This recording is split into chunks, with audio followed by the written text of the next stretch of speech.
દિલ્હીમાં તાજેતરમાં થયેલા કાર બ્લાસ્ટની ઘટનાએ સમગ્ર દેશની સુરક્ષા એજન્સીઓને ચોંકાવી દીધી છે.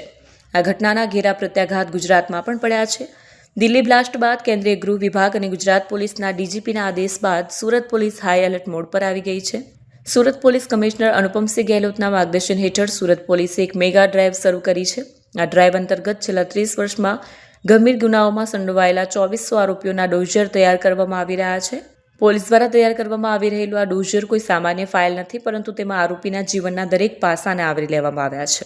આ 5 પાનાના ડોઝરમાં આરોપી પોતે કઈ વિગતો આપે છે અને પોલીસ કઈ માહિતી એકત્ર કરે છે. ડોઝરના સૌથી પહેલા પાના પર આરોપીની ઓળખ પ્રસ્થાપિત કરતા ફોટોગ્રાફ્સ રહેશે. પોલીસ માત્ર એક સાદો ફોટો નહીં, પરંતુ 3 અલગ અલગ એંગલથી ફોટા લઈ રહી છે.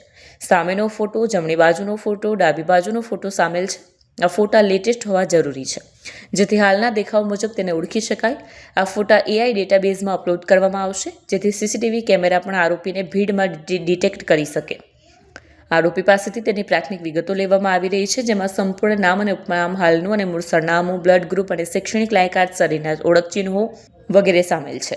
આરોપીને કોની સાથે દુશ્મની છે અને તેના કોઈ પ્રેમ સંબંધો છે કે કેમ. ઘણીવાર ગુનેગારો પ્રેમ સંબંધોને કારણે અથવા દુશ્મનાવટના કારણે પણ પકડાઈ જતા હોય છે, અથવા નવી ગુનાહિત પ્રવૃત્તિ કરતા હોય છે. ગુનામાં તેની સાથે કોણ કોણ સામેલ હતું, તે કોઈ બળવાખોર ગેંગનો સભ્ય છે, હાલમાં તે તેના જૂના સાથીદારોના સંપર્કમાં છે કે નહીં.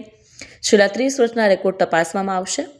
સુરત પોલીસ કમિશનર અનુપમસિંહ ગેહલોતના જણાવ્યા મુજબ શહેર અને રાજ્યની સુરક્ષા માટે જોખમી હોય તેવા તત્વોને શોધવા માટે છેલ્લા 30 વર્ષના રેકોર્ડ તપાસવામાં આવ્યા છે, જેમાં મુખ્યત્વે 6 પ્રકારના ગુનાઓ પર ફોકસ કરવામાં આવ્યું છે.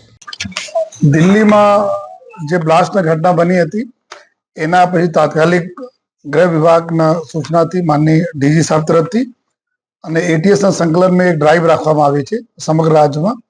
આમ જ ભાગરૂપે એવા તથ્યો જો કોઈ પણ પ્રકારથી એવા એન્ટી નેશનલ કામગીરીમાં સામેલ થવાની શક્યતા હોય, આ પ્રકારના તમામ વ્યક્તિઓના એક જો અલગથી ડોઝર બનાવવાની જો કામગીરી ચાલુ કરવામાં આવી છે. એના માટે સર્વપ્રથમ તો અલગ અલગ જો એવા ગુનાઓ જો લગભગ એન્ટી નેશનલ પ્રકારના ગુનાઓ હોય છે, એમાં જો છેલ્લા 30 વર્ષના ડેટા અમે લોકો લીધા, જે લોકો સામેલ હોય છે, ખાસ કરીને હથિયાર ધારાના જો કેસીસ, જો વેપન્સ વગેરેના સપ્લાયમાં વેપન સાથે પકડાયેલા છે, એવા છેલ્લા 30 વર્ષનું કુલ લગભગ જો 1717 જેટલા એવા લોકો છે જો પકડાય છે.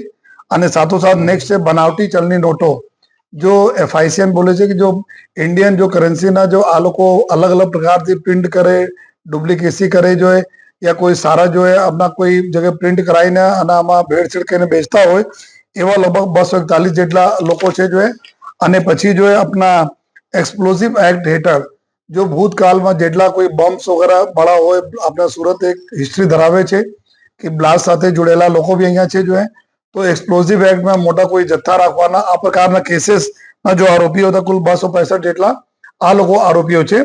અને પછી એના પછી જો સિરિયસ જો પહેલે આપણા એવા એક્ટ છે જે ટેરર રિલેટેડ એક્ટ હતા, જેમાં ટાડા, પોટા અને ગુસ્સીટોક જેવા એક્ટો છે.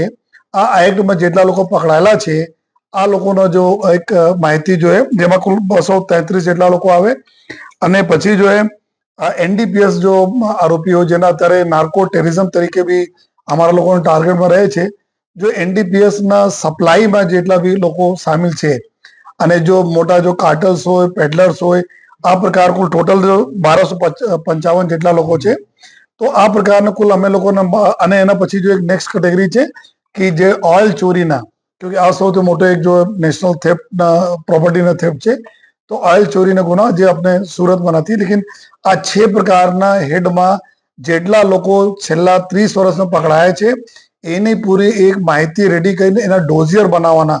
ડોઝિયર એટલે કે જેમાં એના પૂરા નામ, સરનામા, એના ખૂબ અત્યારે એના હુલિયા કેવી રીતે લાગે છે, એના આજુબાજુના ફોટોઝ સીધા અને સાઈડ, લેફ્ટ સાઈડ, રાઈટ સાઈડના ફોટો, એના અત્યારે શું કરી રહ્યા છે, કોના કોના સંપર્કમાં છે, કામ ધંધા, એના બિઝનેસ શું છે, આ લોકોના અત્યારે કોઈ પ્રોપર્ટી વસાઈ લીધી હોય તો પ્રોપર્ટી કેવી રીતે આવી છે જો અને એના હાલના એના સાગરીતો કોણ છે, કઈ પ્રકારના એક્ટિવિટીમાં સામેલ છે, આ તમામ પ્રકારના માહિતીના સંકલિત કરતા એક ડોઝિયરના પરફોર્મા બનાવવામાં આવેલા છે જો.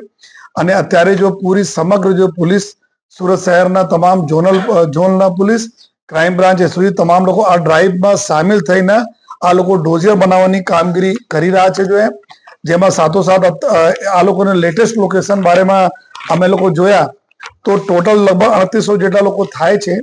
આમાં લગભગ જો આપણા શહેરમાં નથી લેकिन બહાર બહુ દૂરના કોઈ જગ્યા 170 જેટલા લોકો છે જો બહાર છે અને લગભગ 1200 જેટલા લોકો છે જો ગુજરાત રાજ્યમાં નથી, ગુજરાત બહાર છે જો જેના માટે અમારા લોકો સંકલન ચાલુ છે જે તે યુનિટ સાથે, પોલીસ યુનિટ સાથે. બાકી જેલમાં અત્યારે 217 જેટલા છે અને 92 જેટલા લોકો મરણ ગયેલા છે. અને તો આ બધાના અગર અમે કાઢીએ તો કરીબ 2400 લોકોના ડેટા અમે મળે છે જેના એકદમ જો અમારા સૌથી વધારે આ લોકો જો ટાર્ગેટમાં છે અને એના જ લઈને અત્યારે અમે લગભગ જો 700 થી વધુ લોકોના ડોઝિયર તૈયાર કરી લેવામાં આવેલા છે. અમારી પાસે 2 દિવસનો ટાઈમ છે જો 100 કલાકમાં જો 2 દિવસમાં પૂરા 100% અમે લોકો કાર્યવાહી કરી દેવાના છીએ જેમાં ખૂબ સરસ રીતે ડોઝિયર અને આ જેટલી અમે આપણે માહિતી બતાવી એના જ પછી જો ચેકિંગના કાર્યવાહી એના ઉપર જો એક્શનેબલ કાર્યવાહી કરવામાં આવશે. આપ લોકોને અગર ખ્યાલ હોય કે 2002 ના સિમીના એક કેસ અહીંયા મોટો કેસ થયા હતા રાજ્યના જેમાં આપણા સુરતના બી કુલ 11 જેટલા લોકો સિમીના જો ગુનાઓમાં અહીંયાથી બી પકડાયા હતા અને પાછળથી આ જ પૈકી લોકો જો બોમ્બ બ્લાસ્ટ જો ઘટનાઓ બની હતી 2008માં જો બોમ્બ મૂકવાની અને બોમ્બ બ્લાસ્ટ અમદાવાદમાં આમાં બી અમુક લોકો સામેલ હતા જો તો જે આ પ્રકારના જો એક્ટિવિટી કરવા લોકો છે એના જ અમે લોકો અત્યારે જો બરાબર ભીંસમાં લેવા માટે જો પોલીસ કાર્યવાહી કરી રહી છે જેથી કે કોઈ પણ પ્રકારના એન્ટી નેશનલ એક્ટિવિટીમાં આ લોકોના કોઈ સામેલ નહીં થાય અને ટાઈમ રહેતા જો પોલીસનો બી ટાઈમલી જો ઇન્ફોર્મેશન મળતા રહે તો આ પ્રકાર જો અલગ અલગ જેટલા અમે બતાયા આપના જો અને કોઈ પણ એવા જેટલા બી સિરિયસ આપના અમે વાત કરી જોઈએ એવા કોઈ પણ ગુના નથી જેમાં સુરતના ક્રિમિનલો સામેલ ના હોય.